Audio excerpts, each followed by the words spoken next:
Shalom Aleichem, Assalamu Alaikum, Irini Mazisu, Pax Vobiscum, and peace be unto you. Welcome back. Today we'll look at 1 Samuel chapter 4, which is 1 Kingdoms chapter 4. There are 22 verses in this chapter. In verse 1, we have our first difference. It's a big difference too. It says, "And it came to pass in those days that the Philistines gathered themselves together against Israel to war." Versus in the Masoretic, the word of Samuel came to all Israel. So what's the difference here? Well, it's showing that the Philistines are the ones instigating this battle. It's not that Israel just went out against the Philistines. You can see the Philistines are the ones being the instigators, clearly. So why was that omitted? That's puzzling to me, but it was omitted and was replaced with the word of Samuel came to all Israel. Verse 2, it says, "Prepare to fight with Israel." This is the Philistines preparing to fight. Versus they put themselves in array. So they're already fighting in the Masoretic. In the Septuagint, they haven't started yet. They're just gearing up for battle. In verse 3, significant difference, it says, "caused us to fall." So why has Adonai, or why has the Lord caused us to fall? Israel is asking, but in the Masoretic it says, "Yah smitten us." So the Lord has smitten us. So they're placing the blame on the Lord in the Masoretic, where we can see that in the Septuagint they relate it to the Philistines being responsible, but it's Yah who's causing them to fall. But the Philistines still are accountable for what they did. They play a role in this. Okay, next is verse 7. Says here, "These are the gods that are come to them into the camp." So the Philistines are afraid. They're saying that these are the gods, multiple, plural. In the Masoretic it says, "Elohim has come." So they're saying God has come, like they recognize one God. No, they're saying multiple gods are come to them into the camp. Verse 8, we have a significant difference. There's an omission. It says, "O Lord, deliver us today." The Philistines are crying out to someone who they're referring to as Lord. So I'm going to check the original Greek before I continue on. So let me do that. Okay, so I looked up this word, or this verse I should say, in the Greek. This portion here, it says, "Woe to us, O Lord." Now when I looked up in the original Greek, actually in this version, it says here, this word 2962, it is translated to kurios. I believe that's kurios. Means having power. A lord, a master. Supreme in authority. Lord. So they are saying Lord, just not, perhaps it is a divine title, I'm not sure. But how would they be privy to that name? Maybe it's simply a manner of expression, saying master or Lord. Like how we say today, a lot of people say, "Oh my God." Right? So maybe it's similar to that.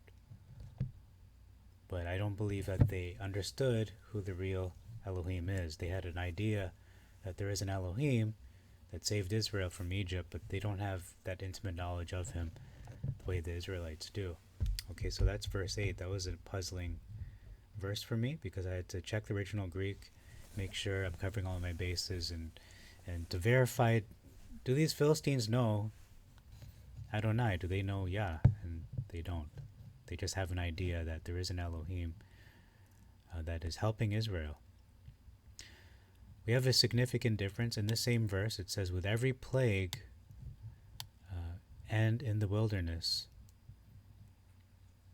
So these are the Elohim, plural, that smote Mizraim, Egypt, with every plague, comma, and in the wilderness, versus every plague in the wilderness. So we can see the distinction made here that the 10 plagues of Egypt and then the Red Sea destruction, where the Egyptians were drowned in the Red Sea, those are two different events, are not bundled into one. The Masoretic is saying that the Egyptians were plagued in the wilderness, not in Egypt, because remember, Egypt at that time, ancient Egypt, was not a desert. They had crops, they had plants, they had vegetation, they had water, and so on. It was not a desert area with no water.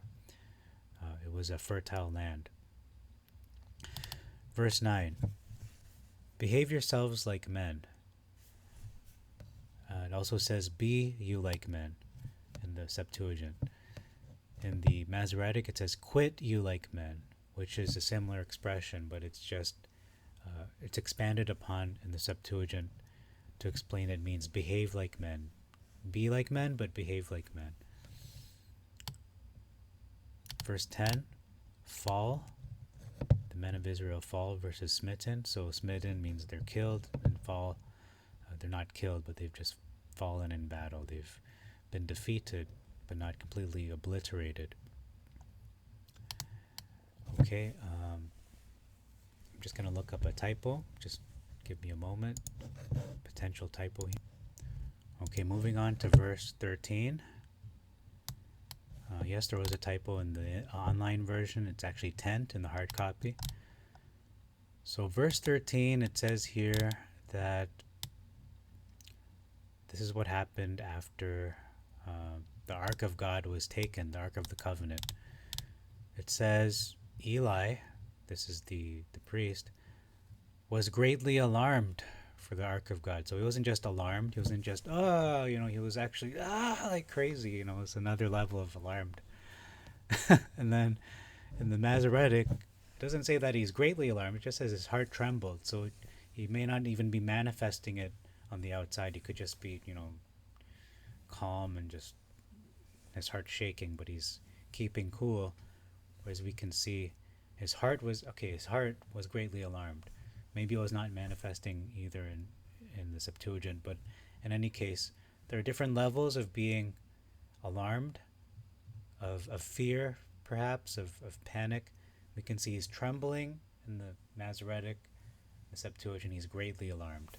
It's another level altogether. He's just that, as it says. In verse 15, there's a difference of Eli's age, how old he was. In the Septuagint, he's 98 years old, which is almost 100 years old. Okay, it says 98 in both. I thought it said... Oh, no, okay. I'm sorry. In the Septuagint, he's 90 years old, 90. In the Masoretic, he's 98. So almost 100. So that's an 8-year difference. Just for Eli's sake, I'm making the distinction there. And not only that, but his eyes were fixed versus they were dim in the Masoretic. Okay, and we're going to move on to, what are we going to look at here? Verse 17 talks about a young man, somebody who escaped from the battle. He is not just a man, but a young man. Okay, he's not just any man, he's actually young. It talks about his age. In the Masoretic, it doesn't say he's young, it just says the messenger. So we have no idea of his age, and the assumption is when you're young, you're healthier. It just makes sense. He's a young man, came from the battle, was probably fighting in the battle. That's why he escaped from the battle, because he's a person, a man who was 20 years old and possibly 20 to 40, but at the oldest probably. But he's at least 20. Okay, next is verse 18, just some minor differences about logistics. He was near the gate. Eli was, when he fell near the gate, not by the side of the gate. That seems to imply he's falling on the gate, the side of the gate, whereas he fell near the gate in the Septuagint. And as a result, what happened? His back was broken. He broke his back. So he's essentially paralyzed. We don't know what part of the back it was. In the Masoretic, it says his neck broke, so he broke his neck, which, technically speaking, the neck and the back are kind of connected as the vertebrae, but it's being specific that it is his back, not his neck. In any case, he died as a result of this, and it says because he was an old man and he was heavy, so he was big, he was Rubenesque, let's leave it at that. And he judged Israel in the Septuagint 20 years versus 40 years in the Masoretic. So which years do I take? I usually go with the Septuagint unless we're talking about years, excuse me, that exceed 100 years.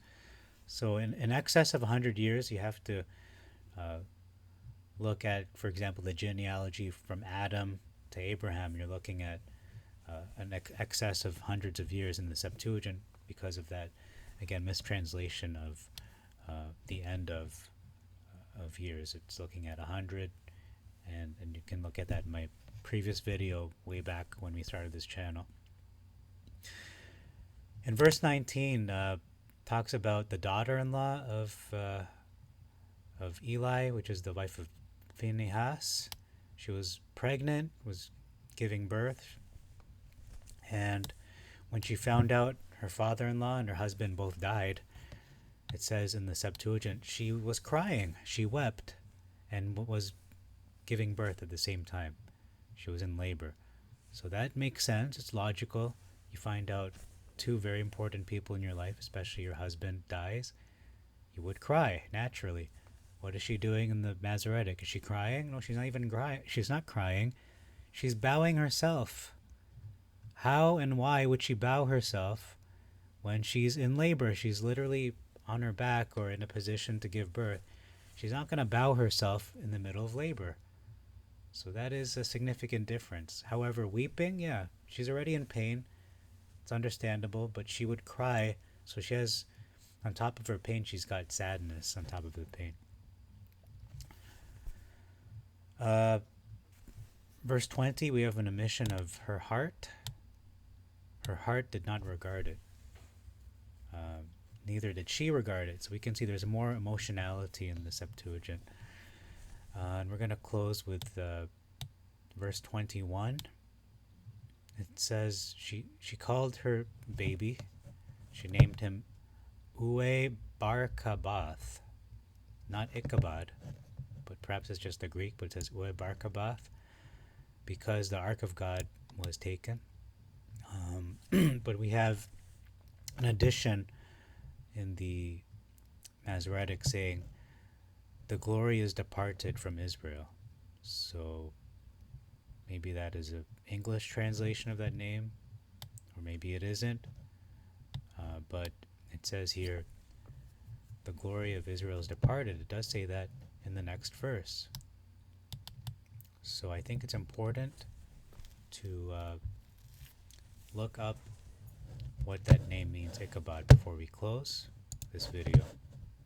Okay, so the name Bar Kabath, I believe, is the Greek translation of Ichabod, which means without glory, or where is the glory? Okay, and let me just read in the hard copy if there's a footnote. Sometimes there is a footnote for chapter 4. And it says here, Bar Kabath. No, there's no footnote. Okay, so, okay, it says here, the Septuagint states that Ichabod's name was a complaint. Bar Kabath, woe to the glory of Israel. The Codex Vaticanus refers to Ichabod as Ue Bar Kabath. So yeah, it's building on it a little bit. Not just saying where is the glory or sorry, what is it saying here? Without glory, or where is the glory? It's actually saying woe to the glory of Israel. So it's, yeah, that's an interesting difference in itself. So I'm going to add that to my notes. And with that, I thank you all for your time. Until next time, we'll look at 1 Samuel chapter 5 or 1 Kingdoms 5. And I bid you all shalom alechem, assalamu alaikum, erini mazisu, pax vobiscum, and peace be unto you. Maranatha.